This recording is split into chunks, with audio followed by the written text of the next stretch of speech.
All right, welcome into the Bobby Carpenter Show. We got a big show for you on this Wednesday after a day off. We appreciate everybody hanging in there with us. Went out to New Jersey yesterday to bury our friend Nick Mangold, and it was a very emotional time, Schlegs. A lot of things obviously happening there. Great job by his wife, Jenny, and their whole family of putting it on and allowing Nick to be honored in the New Jersey State Police. I mean, there was just a lot of things that had to happen for it to go that way, and thankfully travel held up as well on our end. And the one good part of it is you get to see a lot of your teammates and to celebrate him the correct way. And our former coach Jim Tressel was out there as well, Schleg. So it was I don't want to say a good time, but it was nice to see everybody and to honor Nick in that way. Yep. I would say, Alan Finica did a beautiful job in the service, Bob, and encapsulating Nick and what he meant in the different stages of his life and friendships and the people that he impacted as he came across and cross paths in their lives. And it was fun to hear of Nick's friendships outside of our own and in the professional setting of playing professional football in New York, but also in and amongst his community. That was really good. And Alan dropped this, and I actually texted to my wife, but he was listening to a lot of Dave Matthews this last week as he was preparing this, and Bobby, you helped him, and Johnny helped him, his friend. But he said the future is no place to place your better days, and it gets you thinking, right? And it stirs that up inside of you, and great to be amongst our teammates as we honored our friend. But that was a big takeaway for me, and it was great to hug on Jenny, and he impacted a lot of people. Yeah, he definitely did. And that was on full display with the attendance of everybody that had shown up and all of his former teammates from Ohio State with the Jets, guys, in the calling hours the night before that I hadn't seen in a decade or so that we had played against, Schlegs, guys that came out our age that, been played with different teams, guys that we had played with, you played with the Jets, I'd played with in other places, and all there to honor Nick Mangold. We got a big show as well today. Bill Bender's going to be joining us. No AJ today on Wednesday. His son was sick. He got ahead of it and texted me this morning and said, "Hey, my son's not doing well. I got to take him to the doctor." So he's going to be he's I think currently probably en route back home, trying to make sure he can get on for the McAfee show. But yeah, he's doing that. So we got Bill Bender for you because we didn't have a show yesterday, and with the rankings release and everything there, I think it was as expected for Ohio State, Schlegs, with them coming in number one. Yep. I don't think there were really any big surprises when I looked at it.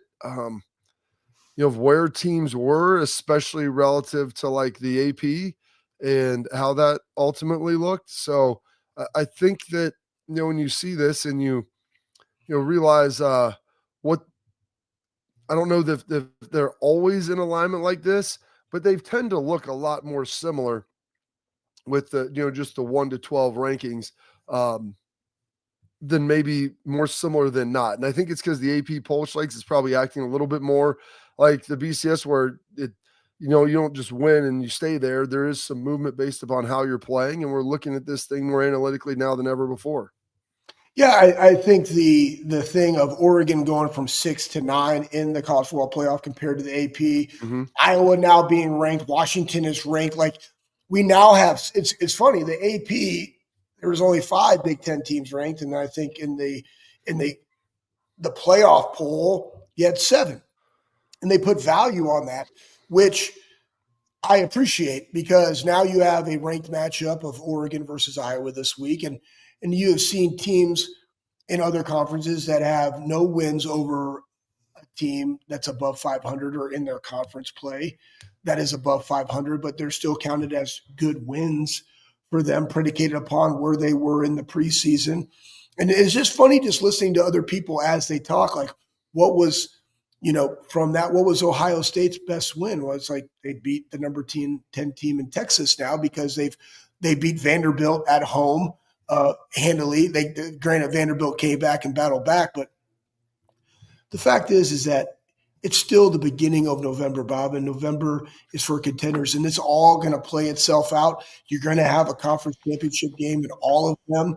I was surprised at where the Big Ten got a little bit heavy. They're in the middle, right? They're giving some more points to Texas Tech and BYU and where they sit, but you still got to play the game, and that's why Ryan Day, who cares? Whatever.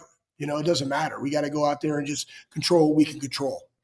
Absolutely. It threw that back up on the screen. So what Pat had up there earlier was the graphic, and these are not the top 12 teams. This would be the projected bracket based upon where teams are ranking. And so of note, there is no group of 5 team that is in the top 12. And so Memphis is sitting there at 12th.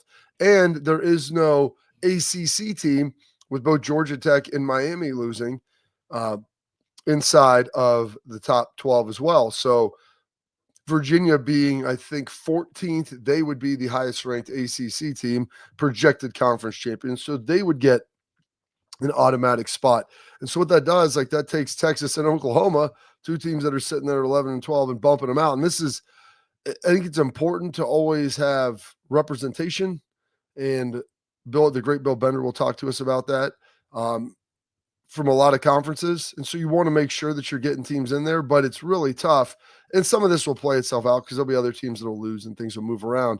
But the ACC falling apart at the top kind of starts to jumble this up a lot, which is kind of what had happened last year. And all of a sudden you get Boise with a bye because they were the 4th ranked conference champion above, I think it was the Big 12, if I'm not mistaken. It was. Yeah, so it's above the Big 12. So they end up getting an auto bid bye. So that's the buys are gone, but you're still getting in. And so you're still bumping worthy teams out. I know Bill put together an article talking about this Notre Dame conundrum. They have a loss to A&M, who's 3rd, who's very, very good. And that Miami loss looked really good for a long time when Miami was in the top 5. Well, now Miami's lost 2 games and they're sitting there at 6-2. And so Notre Dame is in ahead of Miami, who also has 2 losses. How much does head-to-head matter? All of those different things are what we're trying to figure out and how all that works. And so we'll bring on the great Bill Bender here in a moment to discuss all of that and talk about why that is. But you mentioned some other Big Ten teams getting ranked. Washington comes in at 23rd, so that's Ohio State, another ranked win for them. You have Michigan at 21 and Iowa at 20 and USC at 19. So a lot of those Big Ten teams outside of Indiana, Ohio State, and Oregon, now you're getting to see some of those teams that slid up there in the rankings, kind of bolstering the rest of the conference, if you will. Yep. And it's not and that's the thing, Bob, it's if you go back, it's, now that you haven't ranked Washington, but when you played them, they weren't ranked. Do they get to be ranked now that you played them? Is that now a pseudo good win? And it's just, here's the thing. You can't let anybody's outside narrative direct what it is. And here's what it is. They're all going to play each other. You're going to have attrition. Let it play out. This is just where you are right now. Doesn't mean that's where there's a lot of teams that still control their own destiny. And if you're one of those teams, that's the main thing. Live where your feet are and go win your games. That's it. Absolutely. So we're going to take a quick break. We got our guy Bill Bender on deck and to come and talk about all this, talk about some of the big wins, the upsets, everything. Normally does it on Tuesday, doing it on Wednesday because we didn't have a show yesterday, and AJ is running around with his son to the doctor. So Bill kind enough to adjust with Polish legs, helping us get this done. We got a message from our friends at FanDuel, the NBA tip-off week. It's here. FanDuel, that's your home for live betting. So even if you missed the start of the game, you want to ride the hot hand, FanDuel has the live bets on everything from who will score next to fourth quarter comebacks. Plus, you can combine bets into an SGP. That's right, a same-game parlay for a shot at a bigger payout. However you want to play, now is the perfect time to join because FanDuel, they're giving new customers $300 in bonus bets if your first $5 bet wins. So visit FanDuel.com/bigplay to sign up today. Play your game with FanDuel, the official sports betting partner of the NBA. Must be 21 older and present in Ohio, or 21 older and present in West Virginia, present in Pennsylvania. First online real money wager, only $5 first deposit required. Bonus issues now withdrawable bonus bets that expire 7 days after receipt. Restrictions apply. See terms at sportsbook.fanduel.com. Gambling problem? Call 1-800-GAMBLER. Bill Bender of the Sporting News coming up next.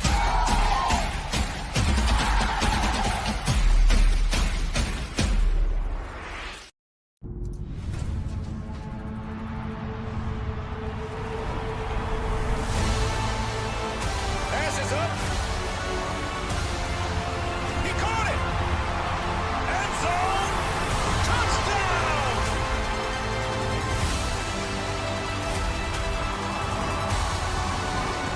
New customers bet $5 and get $300 in bonus bets if you win. FanDuel, play your game.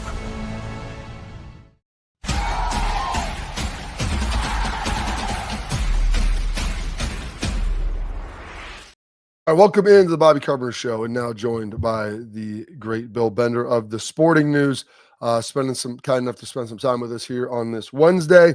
It's great because we had rankings release yesterday. I'm sure you were sitting on the edge of your seat, Bill, like the rest of the country, trying to figure out where your teams would come in. I don't think there was going to be a whole lot of surprises at the near top, but I think when you start looking at that, like once you get to teams that have a loss, Bill, and that's where it really gets interesting. And then you get that other threshold where some 2-loss teams and there's some 1-loss teams and who might be better. But kind of, was there any big surprises when you saw that list unveiled? Oh, I think we got Bill muted here. Oh, sorry. There we go. That's okay. Great start. That is Magnum not strikes again. That's November form I'm in right there. Tennessee with 3 losses shouldn't be ranked. I thought Utah surprised me with how high they had the Utes. And then, like you said, the stack up of you have 3 Big 12 teams ranked before any ACC team. So you come off, and then what does everybody want to talk about? This gap between Notre Dame and Miami, which is right there in the AP poll. It's the same gap. And then we had to find something to get angry about, right? And I think my feeling is on this is I'm normally head-to-head matters, and they honored head-to-head throughout. But if you look at the last 6 weeks, you can't tell me Notre Dame isn't on a better trajectory than Miami is. And it will play itself out, but I would rank Notre Dame ahead of Miami too. I look at it too. Do you think they took into consideration, Bill, neutral site, who's winning the game? Because that's kind of where it is based on where you are now. And that's the beauty of the season. Like early on, it's not about where you start. It's about how you finish. And right now, Notre Dame is running the football. They said that the reason they gave Ohio State the edge was because of their defense. And heck, Indiana's defense is really, really good. But they gave the edge to that, why they're number one, to Ohio State, though Indiana is putting up a crap ton of points. Do you think it's some of that is also based on, hey, neutral site, who's favored in this game? Well, yeah, and I think Ohio State will be favored. And there's 2 different ways to think about this. Like, I guess, and I was just in a meeting talking about it, I don't care about 70-point scores anymore, right? Like, you can look how Ohio State looked in the second half and give up 40 total yards of offense in a half and have Carnell Tate and Jeremiah Smith, by the way, 11 targets, 11 catches, 237 yards, 3 touchdowns. Yep. That's cheat code.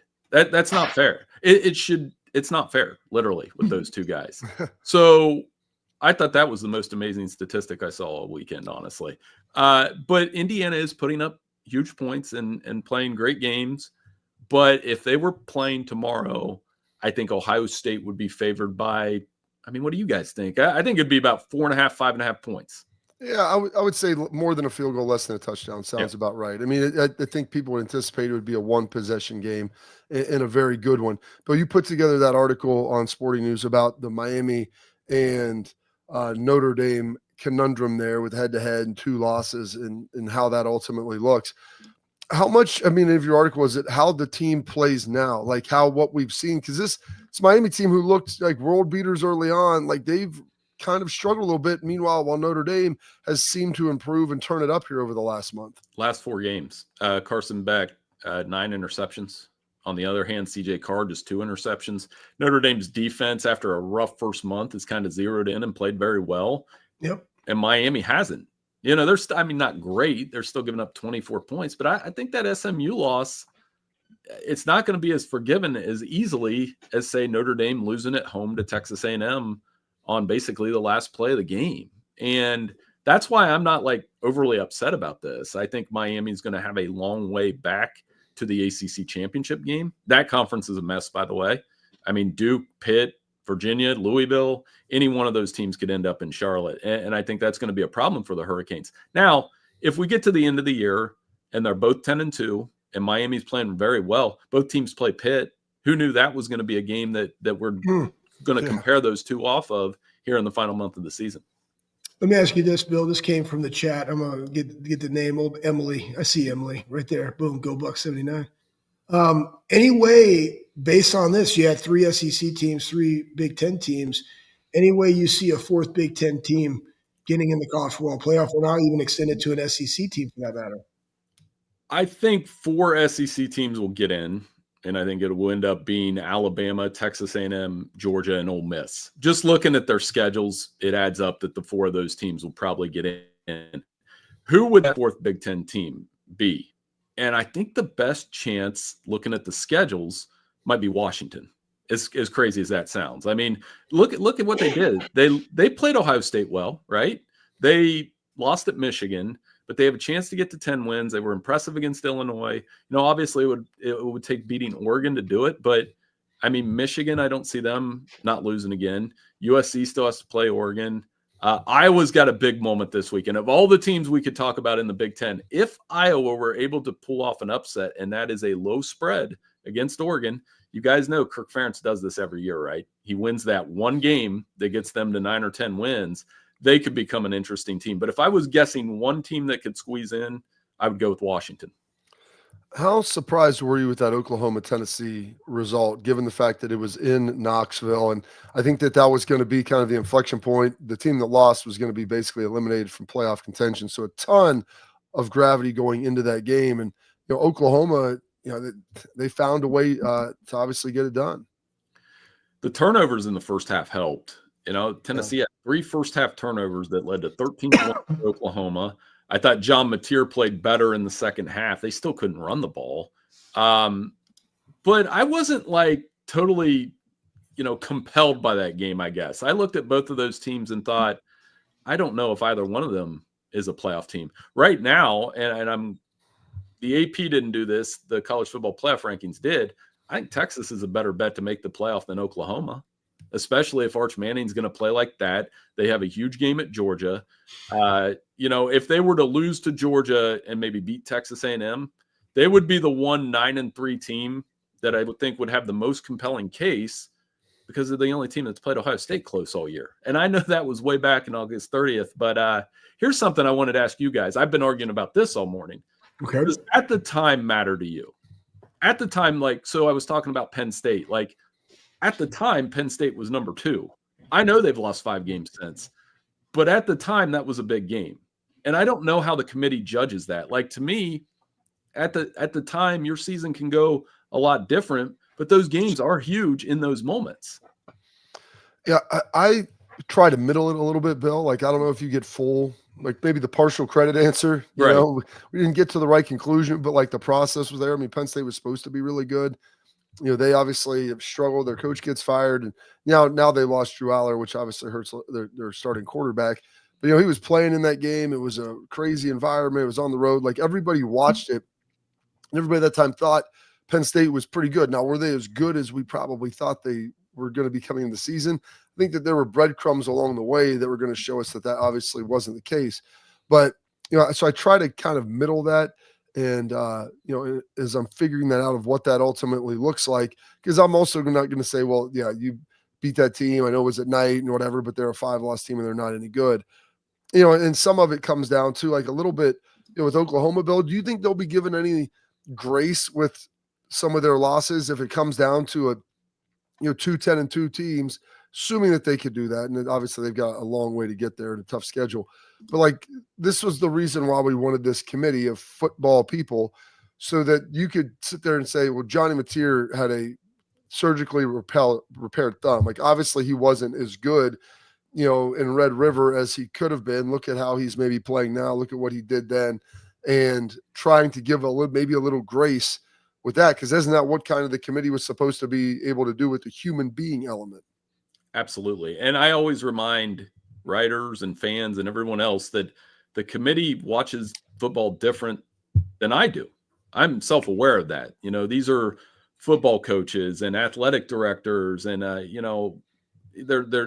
they're different than how you and I would watch football. You obviously know so much more about X's and O's and where a linebacker is supposed to be and how the scrape and all those things. So I would imagine former players versus coaches versus writers versus radio analysts, we all watch it a little bit differently, and you can come to kind of some conclusion. So to me, the metric part, they seem to change every week. Like to me, I honor head-to-head, I honor strength of schedule, I look at all of those things. It's got to come down to who you play, who you beat, all those things. But at the end, it's just these are the best teams. And I'm glad that we're doing straight seeding now, which there are a lot of college football fans that don't realize that we're doing that 1 to 12, you get a group of 5 school in there, it's the right thing to do. I think that's the best thing about these new rankings. Yeah, it's basically 1 to 11 because Memphis is there. North Texas is like 7-1. You know, who's going to do that in the AAC? They're going to win a championship game and be in. So there's the one. It's the Notre Dame issue, right? They're not in a conference. So that's kind of throws a wrench in things. The biggest thing, too, is that you have and that's why I think, like I heard Sark talking about, like, how do you not get more in? But the Big 12 seems to be, with Utah emerging again. Utah got blasted by Texas Tech, and they're sitting there at 13. BYU's at 7. Is that second Big 12 team, are we giving a little bit more praise for a conference that we don't see as worthy of getting 2 in? Or are they playing better in the Big 12 that is taking up that second one? Well, so here's the catch-22 of that. The Big 12 is kind of like the ACC last year, where I think it's pretty cut and dry that BYU and Texas Tech could play again. They'll play Saturday. If Texas Tech wins, I could see both of those teams doing it again in the Big 12 championship game.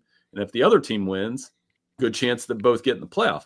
Whereas the ACC feels like the Big 12 last year. Remember, Arizona State wasn't ranked in the top 25 in the first CFP rankings. They won the Big 12. I have no idea who's going to win the ACC. None. I like Louisville because I think Jeff Brom's got a team there that, despite the overtime loss to Virginia, can do that. And by the way, to add to the confusion, Virginia lost to NC State, but that wasn't a conference game. So, I mean, so many questions about that conference and who's going to end up in Charlotte. And for all the excitement and all of those things, Schlegs, I think it translates into the ACC will end up with 1 bid. Is the ACC, I mean, is it a better conference than last year? Is there more depth in it? Or is it just, we thought Georgia Tech was up there. Miami was up there. We saw Virginia coming. SMU, could they be there? Clemson was supposed to be great again this year. And is it because there's more depth in the conference, or is it really just a function of maybe the teams that we thought at the top were really good maybe aren't quite as quality as we initially expected? Is it bad to say that it feels like watching the Big Ten without Ohio State and Indiana in it? So you don't have like that dominant team that's just running teams off the field like Indiana is, or has the talent that Ohio State does. But if you were watching the Big Ten from 3 to like 12, you'd be like, man, these are pretty exciting games. Anybody can beat anybody. And I like the way Pitt's playing right now. Honestly, since they made the quarterback switch with the defense they have, the linebacker group they have with Kyle Lewis and Rasheem Biles, they're a real threat, in my opinion, to make this run here. And they play Notre Dame and Miami in the final month of the season. So Pat Narduzzi is going to have those guys definitely in the limelight here. All right, we're going to take a quick break. We're going to be back with more, Bill. I want to talk about some Heisman stuff as well. A little more championship and some of the games this weekend of where he thinks things could ultimately be going. But we're going to talk about our friends at Export Mouth Guards. Protect what matters most. They're trusted by professional athletes, designed by NHL team dentists. Export mouth guards are scientifically tested to help absorb those high-impact hits, protecting both your teeth and your brain. Export mouth guards feature 3 layers of advanced protection, including a patented use of carbon fiber, custom fit to your own unique smile with that 3D printing. It looks good. It feels good. It's more protection, better performance, max comfort, clear communication. So you can focus on your game, not on your gear. Don't take chances with your safety. Visit exportguards.com/Bobby today to save 15% on your order. Export, protect what matters most. More Bill Bender coming up next.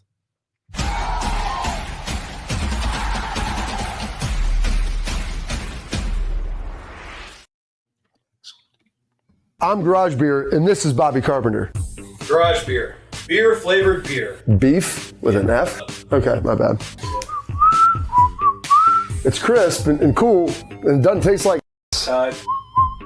I'm Bobby Carpenter. I drink in garages because my wife says I don't belong inside. If you like a cold breeze on your bag, drink garage beer. It's American, and so can you. Garage beer, beer-flavored beer.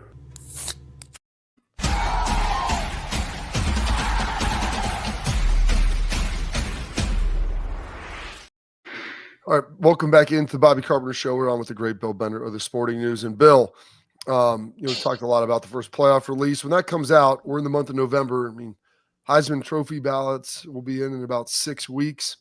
As we look at this, if you had, I'm guessing you're a Heisman Trophy voter. Yeah, I voted on it since, and as my friend group constantly remind me, the first year I voted on it, it was Kyler and Tua. Yeah. And I voted for Tua. And some of my buddies from high school they said I got it wrong, and I said no, I didn't. It's my vote. I can vote for the wrong guy all I want. Well, that's the one thing. It's like you're not trying to pick the winner. You're trying to say who is in your opinion the most outstanding player. And if you had to do this right now, Bill, and you had to put down your ballot today, like who would first of all, how many guys you think would be there that would be in that cluster, and who do you think they potentially would be? The hard part about this is how many Ohio State guys are going, because I mentioned that Carnell Tate, Jeremiah Smith stat in the last segment, and that helps with Julian Sayin. I mean, an 80% completion percentage. I think Julian Sayin and Jeremiah Smith will both end up in New York if this continues. And it's very rare that you get two guys from the same team. So it has to be special. It has to be the Reggie Bush, Matt Leinart, Willis McGahee, Ken Dorsey. It's hard to get two guys to New York. I think, was it CJ Stroud and Chase Young, or Justin Fields and Chase Young? Justin Fields and Chase Young. It was Fields and Chase Young, which is kind of a little bit unique because it was an offensive defensive situation.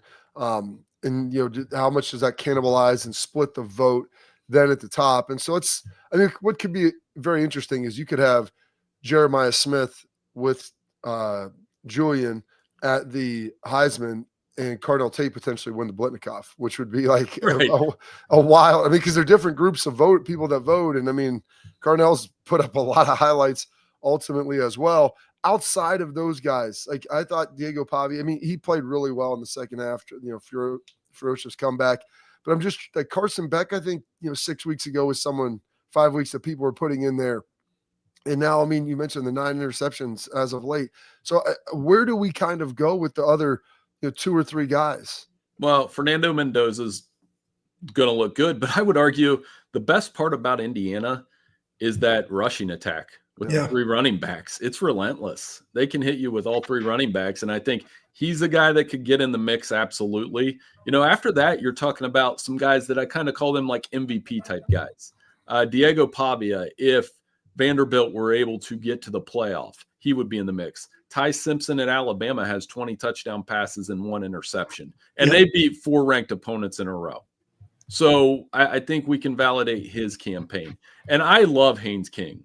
I know they lost last week. He had over 500 total yards in that matchup.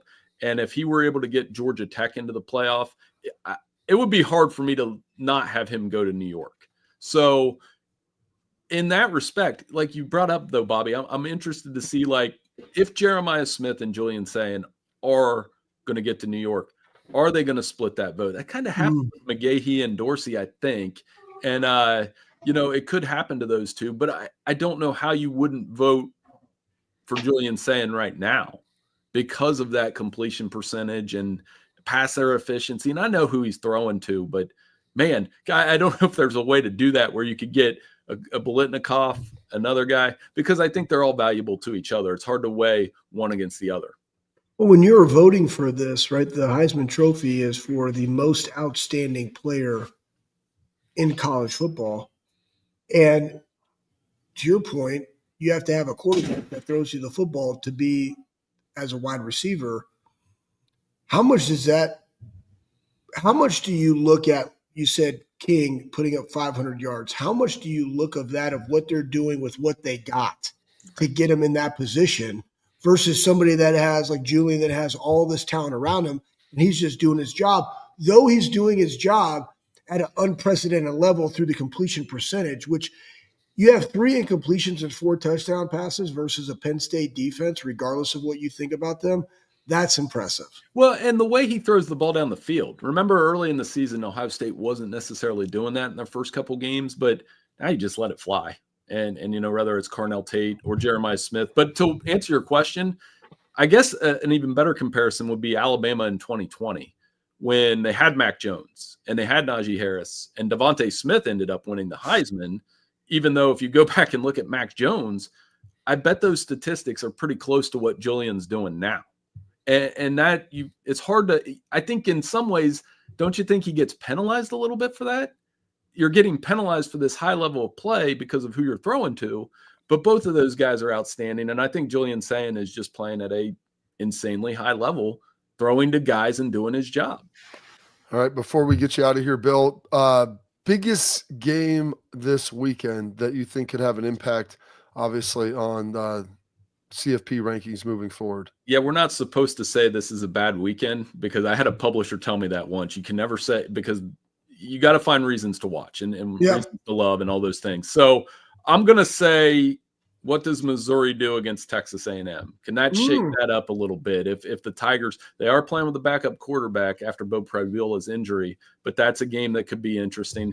LSU, Alabama, sometimes when you come out after you fire your coach, you're going to be fired up. So LSU's kind of been put to the test here. We'll see what they go do against Alabama. But other than that, and then I mentioned it earlier, can Iowa make it interesting against Oregon? That's only a 6.5 point spread. That could be a close game. Stadium, man. Really good game. I guess I lied. One more. Who gets fired this Sunday?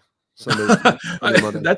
That's become part of my routine, unfortunately, right? Every Sunday morning and be the next coach fired. I think it's going to be a quiet weekend. Now, we're looking at Mark Stoops at Kentucky. Is that another SEC opening that could pop up? I know Mike Norvell in Florida State's getting interesting, but that won't happen till the end of the season. I think, Bobby, and I'm fingers crossed, we might have a quiet weekend on the coaching front. That'll be an interesting one, Bill. We appreciate it as always. Thank you for the flexibility here. We appreciate it, and some great conversations there. Maybe not the high-level weekend that we've had, but I'm sure there'll be some compelling games that we didn't expect, as always. Yeah, it would be great. Thanks so much for having me on, guys. Have a great weekend. There he is, Bill Bender of the Sporting News. Go check out his stuff. It is absolutely tremendous. He breaks down the rankings and all the games like nobody else.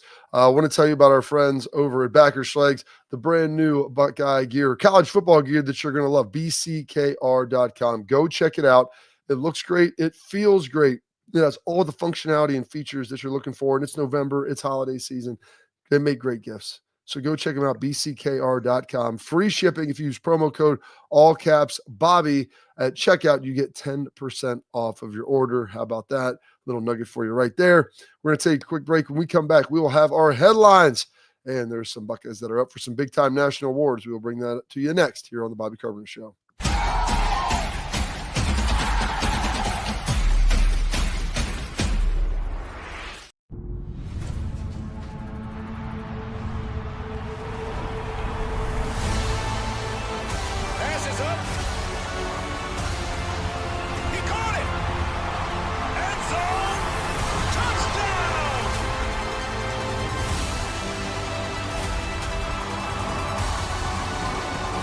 Customers bet $5 and get $300 in bonus bets if you win. FanDuel, play your game.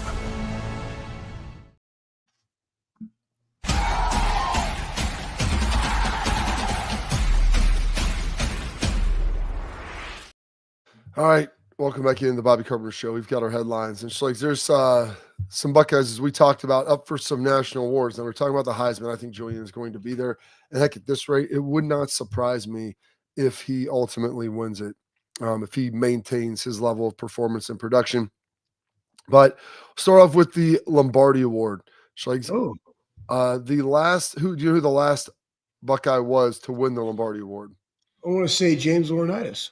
James never won the Lombardi Award. James won the Buckets. Dang, I thought he'd probably Chase Young then. I don't think Chase won the Lombardi Award either. I believe I don't know. I think it's AJ Hawk, if I'm not mistaken. Really? Yes, in 2005. He's the last one. They have 3 semifinalists: Sonny, Arvell, Caden Curry. But I think all 3 of those guys have a realistic shot at being able to get it. Now they're going to have to play really well down the stretch. Pat, Andy Katzenmoyer was before AJ, and I know AJ won the Lombardi. So I do appreciate you throwing that out there for me, though. Thanks, Pat. Thanks, Pat. Yeah. Oh, that was his guess. He said that was his guess. I believe Andy did win the Lombardi. I think actually Orlando Pace won it as well, if I'm not mistaken. I believe he Pace did. may have won it back to back, to tell you the truth. Yeah, but I think all three of those guys have a very realistic shot. They're going to have to make some big plays down the stretch. But you just saw Arvell, another sack on Saturday. So people want to see that high level big play production, Schleich. So that was pretty elite to see. And then also you got a couple guys who are semifinalists for the Buckus Award, which I think Chase Young won that. James won that as well. And you've got both of the linebacking pair in there. Ohio State is the only school with two semifinalists here, that linebacker duo. And I love to see these guys both getting the play and the love that they deserve, because everybody's been all over Arvell, but Sonny's had a great year as well. So both of those guys like being semifinalists for the Buckets. Yeah, I was actually looking up, and the last Buckus Award winner was James Laurinaitis. So what trophy did Chase Young win? He may have won the Nagurski Award is what it was. That's what it was. That's what it was. The Bronco Nagurski. And here's the thing, guys. Like when you have a defense that's getting up 6.9 points per game, silver bullets are flying around. Caden's having a really good year. Those two linebackers, though, like what's fun to watch, it's like I like watching the mixtape that people put out there of either Sonny or Arvell.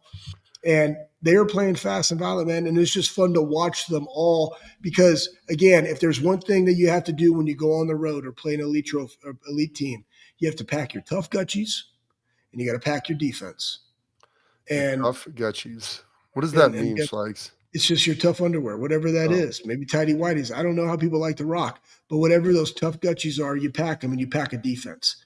And that's what we're seeing. And with that is why, right, the College Football Playoff Committee said, hey, we're giving the edge to Ohio State because of their defense, though Indiana's defense is also playing very, very good. Yeah. First Lombardi Award, Schleichs, as of note, won by Jim Stillwagon at Ohio State. John Hicks won it as well. And then you fast forward. Ohio State, I think, has won the most with 6, A.J. Hawk being the most recent. Orlando Pace won it back-to-back years. I think he's the only 2-time winner, if I'm not mistaken. And Spielman, yes, and Spielman won it as well. He was the 3rd winner. Good job on that. Pat, that is your headlines. Anything else to add to that, Schleichs? Man, I can. How much time do I got, Bob? I don't know. You can add whatever you want. Well, you know what? I want to do this. Can you put on a headline on there? And it's this one: OSU plays per game. Oh yeah, this is really important. I think I would like. I just want to bring somebody up into Pat. I put it in the chat. So this was a great thing, and I think Mr. Ohio tweeted it back out. But I got it from the source, and the source came from son of a biscuit. I put on the wrong doomajig. Where'd it go? Oh shit! Excuse my language. I can't find Where it. do you go? What is wrong? No. It was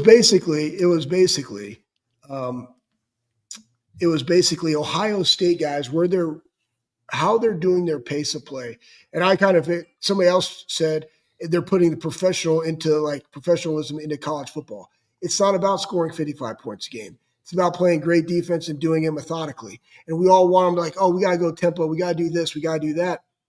If you go look at the end of the season, I think through 12 games, they're scheduled to have 1,400 snaps.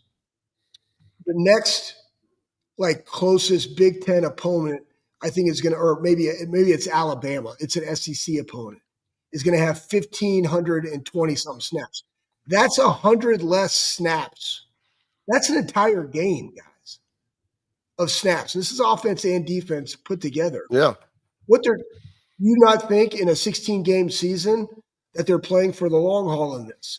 So when you go back and look at the approach and look at how methodical they are, like what are they doing running the ball in this or whatever the case may be, man, I'm trusting the plan because at the end of the day, when you go into a playoff and you can look at the NFL, it's the teams that have their alphas in the most critical moments are the ones that are going to have the most success. And that's what they're doing. The fastest, most violent, healthiest team when they make a run is what matters. and they're doing it by playing professional football at the college level. Yeah, there's no need. Yeah, there's no need to expose your team to more plays than what's necessary. And I think that they've done a good job of that. And there was an intentional effort made by Ryan Day and how the offense and defense would play complementary football together. And they're going to slow the game down. That's why I know everybody gets so upset about not more touchdowns, and they get like 4 drives a half. And yeah, they get like 8 drives in a game and score touchdowns on six of them, and then a field goal. Like that's perfect. No one else is going to be able to do that. So that's the way you go play. And in doing that, you ultimately preserve your players. You preserve them within the game, so you don't need to rotate quite as much. And then you also are preserving them throughout the entirety of the season as well. So great job by Ryan Day doing that. And it's honestly, and people nationally have started to pick up on this, and it's started being talked about a little bit, but probably still not given the credit it deserves, because everybody just wanted to go fast. And that's what Ryan used to do. And there is a time, Schlegs, where he'll turn the tempo up and do some of that, but it's not going to be something they do consistently for an entire game.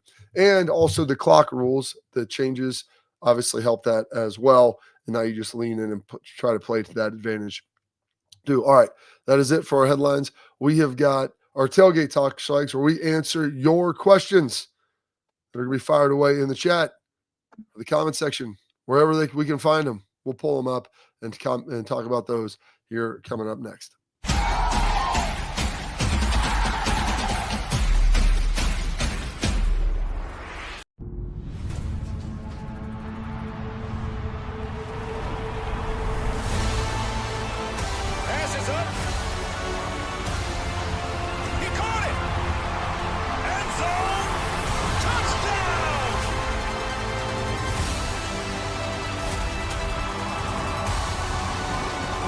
Customers bet $5 and get $300 in bonus bets if you win. FanDuel, play your game.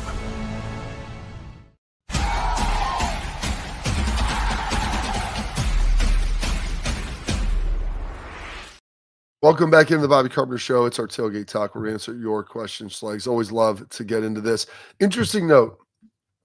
The criteria for the Lombardi Award must be a down lineman, end-to-end, either on offense or defense, setting up no further than 10 yards to the right or left of the ball at the time of the snap, or a linebacker on defense, setting up no further than 5 yards deep from the line of scrimmage. Must not come out of the offensive backfield as a blocker or receiver, listed in the program as an offensive back or receiver, and then they've got to be eligible in that season. Well, I guess the presenting Rotary Club expanded it to all positions from 17 to 20. And so they're not recognized by the current group. I guess these guys, I think they still have the trophy, I would imagine, but they're not recognized because I don't know why they would have ever expanded to all positions. It's supposed to be like Lombardi. It's a block of granite because it's supposed to be someone, your tough gutsy Schlegs, guy who plays in the box, in the trenches, O-line, D lineman, linebacker. Like those are your guys. Like who's running the foot? Like who's tasked with really setting the tempo, if you will, on the line of scrimmage. Yeah. And so in 17, Bryce Love won it, the running back from Stanford. 18, Ugo Amadi won it from Oregon. And this is why Chase Young didn't win it, because Joe Burrow won it in 2019. And so that's stupid. It is. And I forgot that they did that. That doesn't make any sense. Thankfully, they went back in 2021 to the original criteria with everything there. But yeah, you can't have a quarterback winning. And I love Joe, and Joe's tough and all those things. But like it was designed to be like I said, a line of scrimmage award. And then it's a block. It's a block of granite because do you know why it's a block of granite, Schlegs? I don't know. Sergeant Rock. I don't know. Well, because with Vince Lombardi, I read this in his book When Pride Still Mattered. I made Courtney read it too. She did not like it. It's a very long book. It's a biography on Vince Lombardi. And when he was at Fordham, he played offensive line. They called him Old 5x5, and they called the offensive lineman the 7 blocks of granite that they had there when he was playing at Fordham University. So after his passing, they put that together, block of granite, and there we go. And yeah, you can see, and there's some dudes on there, and like I don't know why they went away from the linebacker or lineman situation, because the skill guys win enough awards as it is. This is for like the tough guy, physical impact player as well. Any other? Yeah, I want to go that right here. Dr. GIUPUI, they need to give the backups more time on the field. And thoughts on that, Bob? My quick thought is this. It's like people forget this. Development happens and starts at practice. Just letting everybody else out there know that. And when you do get up, I saw a run by James Peoples the other day, man, like competitive excellence. Dude ran hard, right? Competitive. Like I got Isaiah West, I got Bo Jackson. I get a shot. Like I'm going to go, I'm going to go show out, right? So the development starts at practice. That's when it is. And yeah, you can interchange those guys when called upon and when they have earned the right and the trust from their coach to be able to do it. Doesn't mean I have to be up 55. I mean, you saw Indiana with their quarterback in still there when they're up 40 whatever to 10 versus Maryland. Why? Right? Well, they're backup. So I give that to the coaches. As long as they're being developed at practice, they're okay. Yeah. And that when they earn it, because you got to earn your time, man. The term earning your stripes, like you've got to earn your time out there. It's like, I forget who threw it in the chat. It was pretty good. When will ESPN be back on YouTube TV? LOL. I don't know. Day pass, they're the great nugget. That's what the chat is. So that's what the chat's for. Sling has a day pass for $4.99 if you don't get YouTube TV back up and going. Somebody really? The table on a white. That's what they said. Sling has a $4.99 day pass. That's not bad. $5 for the day. You know what? That's people helping people. I like it. It's winning. Hey, Bob Debunk said this. We play call to preserve against scum again this year, or play call like it's a playoff game. That's the question. What do you see from their play calling this season that would be different than the play calling from last season? Like as far as how we're calling games? Yeah. I mean, I think that they're doing similar stuff. Obviously, you don't have the running backs that you had last year, and so they're leaning into the receivers a little more. Sometimes, when you get in game, weather is going to dictate a little bit of what you do, and we've had great weather as so far this year, which is tremendous. But I think I'm done predicting on what I think is going to happen, and what we'll deal with Michigan. Tomorrow has enough worries to worry about itself, Schleiks. Okay.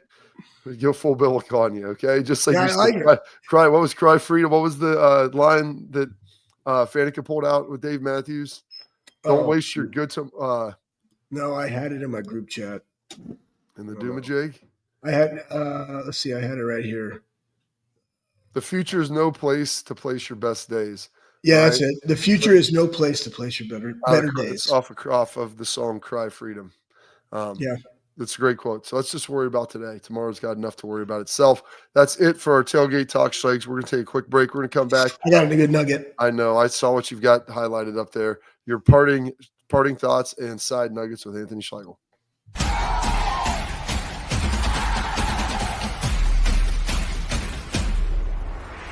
I'm Garage Beer, and this is Bobby Carpenter. Garage Beer. Beer flavored beer. Beef with an F? Okay, my bad. It's crisp and cool and doesn't taste like I'm Bobby Carpenter. I drink in garages because my wife says I don't belong inside. If you like a cold breeze on your bag, drink Garage Beer. It's American and so can you. Garage Beer. Beer flavored beer.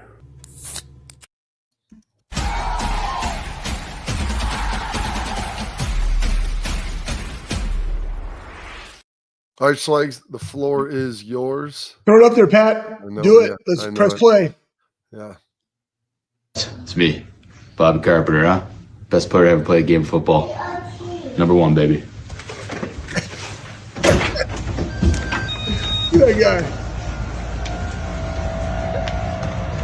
I love it. Everybody, man. And that's Cam Atkinson dressing up as Bobby Carpenter. I love the fact. I mean, the only thing that's missing would be if he would have somehow got some tight, like, girdle shorts, white girdle shorts on instead of that banana hammock. But I like it, though. I mean, like, that would have been – look at those guys. Look at that mug. Very similar. He had a little bit of an accent there, too. It's like he went to Australia or Canada. somewhere like that. But anyways, Speaking of accents, how about the accent, the Irish bishop that did this deal at Nick's? It was like the most it was amazing. It was the most unexpected. I looked over at Johnny. I was like, is this dude Irish or is this like what's going on right now? No, Like, he's straight up from Ireland. I know. He mentioned that later in the homily, but I'm like, my goodness, what is going on here? Got to do with a British accent or an Irish accent going on. Like, I didn't know it was like, I know we just came out of Halloween. I mean, he's still in character, buddy. Who knows? That was a good one. That was a good parting thought by you. We got our big show tomorrow with our guy, Ben Scott Stevens, getting down all of the games. So stay locked in here. Keep with us in the Big Play Network on the Bobby Carpenter Show.